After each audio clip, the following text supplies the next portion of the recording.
Right, let's bring the Prof in. We've got Professor Dr. Muhaya Haji Mohammed, who's the Director of Personal and Professional Development, ACMS. Good morning, Prof. Good morning. Welcome back again. Oh, yes. I'm very excited to be here. Good morning. Yes. We are excited to listen. To what you have to say about the power of listening. So, well, maybe you can start off with your thoughts on the power of listening. How important is the skill of listening?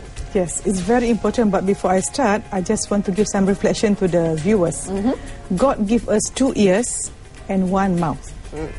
Because it is easier to speak than to listen.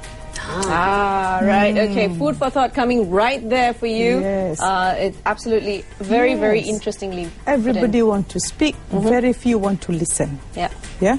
And, you know, there is a saying that if you love someone, you listen to them.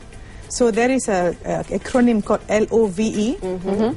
In a song they say love because you are special and all that. Right. But I want to mention this. LOVE stands for what?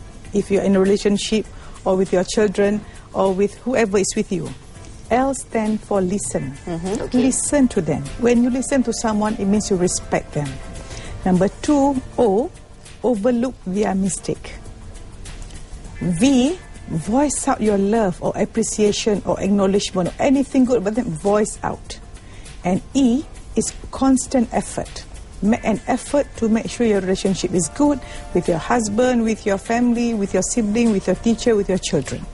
So if we remember this every day, when we wake up, today I'm going to practice listening more. Like the wise old owl said, as I listen, I learn more.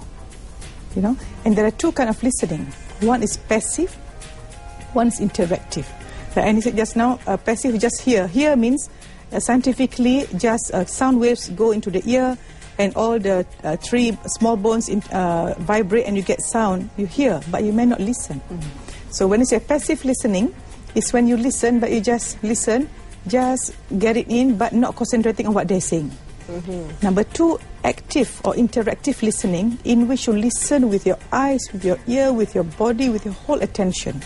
And the way to do, you know, someone's listening attentively or interactively is they look and they keep on nodding and listening and they start saying, oh, I see, I get your point. Is that so? Wow, wonderful. So there's interaction, not just keep quiet. Just like what we're doing, Annie. Oh, yes, Professor. No, but we're nodding. We're nodding because we're actually listening and not hearing. I mean, you are confused. Yeah, okay. Then there is another kind of listening in which we thought they are very attentive. But some people listen but not concentrating on what the person is saying, but waiting for their turn to speak. Right, okay. This is very frequent. They appear attentive, they look at you, but they look through you, but their mind is thinking of what to rebut, to counter. So this is also not good. Right. And if you look at someone who's arguing, they will say, listen to me, listen to me. Notice? And everybody wants to speak. Right. So the best person is someone who just sit down and listen more. And there is an experiment when I was in university that we make. If you have a meeting, you want to know how effective your meeting is. We have a group of lecturers sitting in the table and group behind by the side.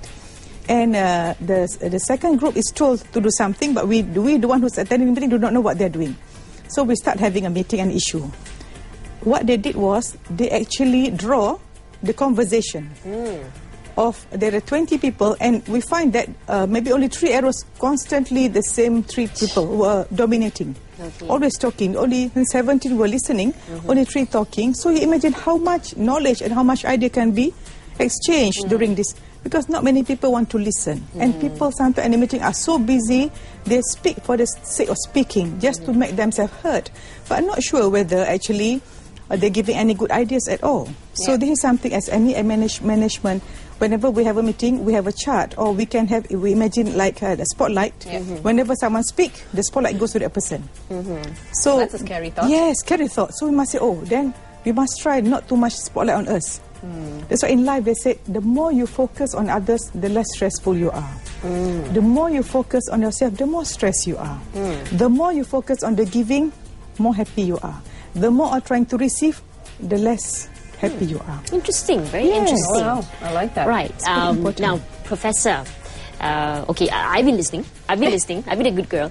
But also been listening to our callers. Okay, Uncle Rama pointed out something very interesting. Yes. And I can't help but think that it is from a man's perspective. Okay, he said, keep it simple. The KISS principle, right? KISS. Keep it simple, short and simple. Yes. Okay, so do you think that it has a lot to do with effective listening as well? How do you effectively listen, especially between a man and a woman? Yes. We know that men, they want to keep it simple and they are very practical. They want the correct point across. We women have a lot of frills. I mean, it's our nature. God has made us that way. And sometimes I find men and women, why they quarrel is that whenever a woman tells a man that she has a problem, woman, the intention is to have someone to listen to, a shoulder to cry on, especially the husband. But the husband is practical. Is saying that, why are you spending so long telling me? They are trying to find the solution. Actually, women, sometimes you don't have to give the solution. Always just say, be a good listener and interactive and say, I understand. Yes, you know, just to be empathic. So that's how, when it comes to men, you know, they find it a bit difficult. So to be effective listener, most important, our body language and our facial expression. You know, when someone is talking, when something is sad, of course you must appear sad. Don't keep on smiling all the time. And if someone is happy, yes, and when you smile with eyebrow, with your body, oh really? And that's, oh wow, excellent. That's really very good. So you're relating to what yes, you're as saying. Doctors, you know, sometimes if I want to listen to a patient, one of the best way to listen is as a professional. Let's say patient sit on the chair of the slit lamp where I examine the eyes. The chair is this level. I make sure I bring down my chair lower. Then my head level is lower than the patient. I ask you and listen and nodding. I see. Okay. And then if you want to know whether you're getting the point right, you said, you mean to say that, no, do I hear you correctly? You know, you keep on saying, do you mean to say that you mean this? You mean this? You always repeat. Give feedback and repeat. Right. And about one thing, the magic of listening is that, you know, Abraham Lincoln once met a person. And the person was with him for 40 minutes. And then when the person left, Abraham Lincoln said, I like this man. We had such a nice conversation. When actually, those 40 minutes were just Abraham Lincoln talking, and the person was just being a good listener. And conversation does not necessarily mean you have to be 2 and 2. Right. Listening and someone talking can be a conversation. So when we meet someone, we cause someone to like themselves more. Whenever we meet someone, always say something or do something or listen in a manner that make that person like themselves more, not like us more. So most people like to be interesting. It's better to be interested than interesting. Don't live to impress people with what you have, but do something to impress God in whatever you do. And you know that if you listen to a person, mean you respect them, you put value to them. But many a time, if we watch TV or sometime, you know, people talk and you cut in. Never ever cut a person during conversation, unless absolutely necessary. In a TV setting, of course, time is limited. I know. Yes, forgive us if we do. Yes, we understand. But in a conversation, especially to the elderly, I remember, I mean, when we were small, number one, we always told that when someone elderly is speaking, don't come and eavesdrop. Number two, when they are talking, never cut in. Because the minute you cut in, that means you are being disrespectful. And we have mentioned earlier that respecting others is one of our value we want to practice all the time. And I said this over TV1 on Sunday, that if we live by 4 principles, we'll be very happy. Number one, regard everyone as divine being, so we respect them and listen to them. Number two, we always be sincere.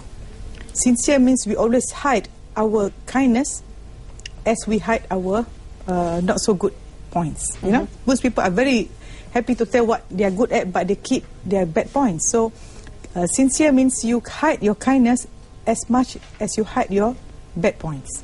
Number three, always be gentle. Some people would rather be right than be kind, rather right than be gentle. And number four, always ask, how can I serve? If by serving is by listening to people, and someone who ventilate their problem to you, that is okay. I notice you are both listening now. Yes, we are. Very you silent. can ask me a question. We're just mesmerized by the conversation we're having here with you, because it's wonderful to hear what you have to say here. I mean, you know, the love and the acronym itself and how you expanded upon it. Yes. It's beautiful because we don't get to hear this, and I'm sure a lot of people out there don't get to hear this either, whether, you know, the philosophies that you've brought us. It's beautiful. I think it's very important. Why we call this session the vitamins for the mind. Vitamin is something that you need in smaller doses, but give optimum for the biochemical reaction in the body. You know, like if you lack certain vitamins, you have certain disease. Yeah. Same thing if you have vitamins for the mind. I want to introduce another concept. I'm going to repeat myself. I mentioned earlier. Most of us talk about genetics. Genetics is the amino acid arrangement that determine the physical manifestation. But we thought that everything is determined by your genetics. No. It's mimetics. Mind. Your mind affects your physiology. So what is virus of the mind? Virus, the property is they will infect, duplicate, and proliferate and destroy the host. So if we allow a virus of the mind to come in, then we won't be happy. So if you look at what a virus of the mind, many from what people say to us, what the media and the environment going to us, like people say, okay, woman has to look in a certain manner. You must have certain BMI. You must look this slim. You must look like this. You must have certain perfume to have love.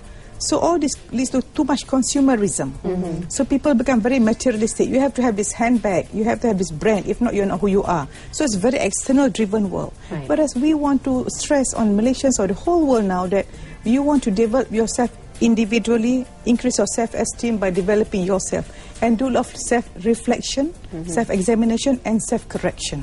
So we want our society to be very inner-driven, not external-driven. As I mentioned earlier, we want to study for knowledge, not for achievement. We would rather go for serenity than acquisition.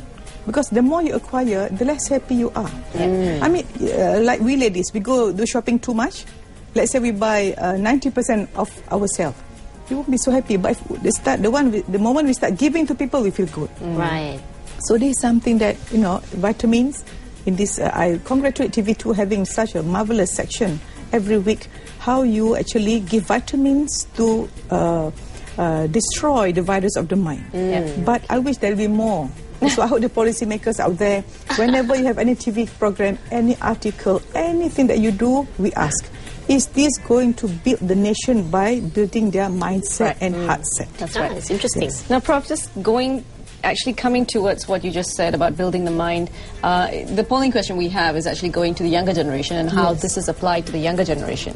And a lot of the younger generation, as we know right now, growing up, parents don't have the time of day to spend to teach them, you know, how to listen instead of just hearing them. A lot of times kids walk off in and out of the house just hearing the parents. And oftentimes they think it's just, you know, God, there they go again. How do we then cultivate this sort of a skill, as we may say listening. In terms of listening to everything around you for a child?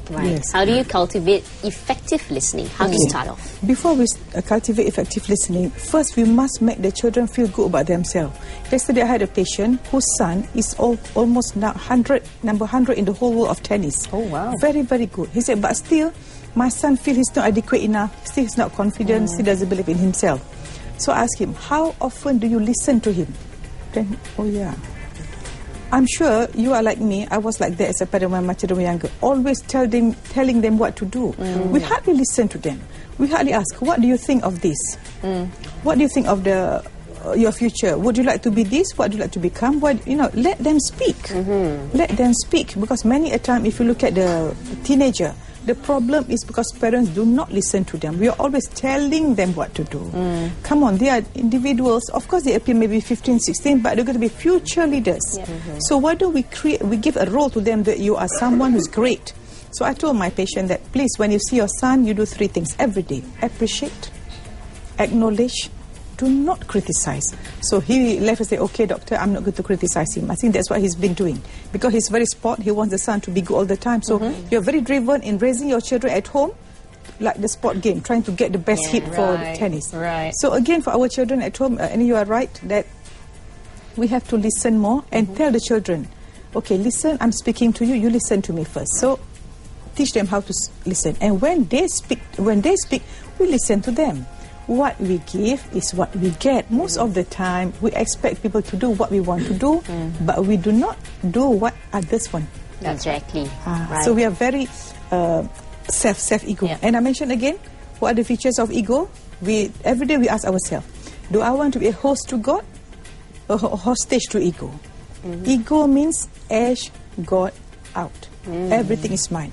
I am me, you are you, I'm what I achieve, I'm what I have, I'm what my title is, I'm what others say about me. We are so worried about others because reputation can be so many things. You speak to an audience of 100, you can have 100 reputation. You cannot control what people think of you. Exactly. Yes. Right. So if we think well of others always, God will make sure people think well of us. So what you want, you give first. Okay. Well, Prof, I think I can add some Dr. Quack advice as well. Well, you can tell your patient to compare, his tennis or her tennis to mine. And then he or she will feel better. Yes. I guarantee you. I don't even dare lift a finger tennis racket.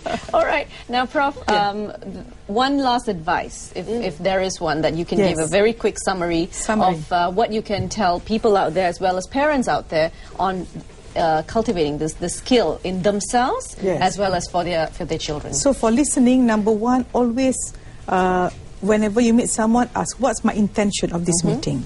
You want to feel good about yourself or you want others to feel good? So to make others feel good, always listen.